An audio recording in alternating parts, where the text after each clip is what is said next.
Hilaga, Timog Silangan at Kanluran, saan mang dako ng daigdig naroon ang bawat isa. Mula po dito sa Pilipinas, ang inyong pong lingkod, mundo at karunungan ay buong puso naghahangad na naway ang lahat ay makapamuhay ng ligtas, mapayapa at maunlad. Mapagyamang buhay po mga kamundo.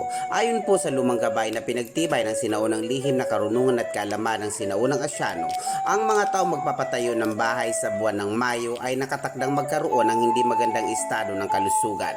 Maging ang mga tao nakatira sa bahay na ipinatayo sa buwan ng Mayo ay nakatakda rin maging sakitin o kaya magiging malakas ang tsansa na magiging papalit-palit o palipat-lipat ang sakit sa mga taong nakatira sa bahay na ipinatayo sa buwan ng Mayo. Mga kamundo, lagi po nating tandaan ang ibinabahagi po ng inyong lingkod ay mga gabay po lamang sapagkat batid naman po nating lahat na tayong Diyos lamang ang siyang may alam ng lahat at siyang saksing buhay na siyang nakakaalam at makatwirang hahatol o hukom sa landasin ng buhay na ating tinahak alinsunod sa inulman nating kapalaran.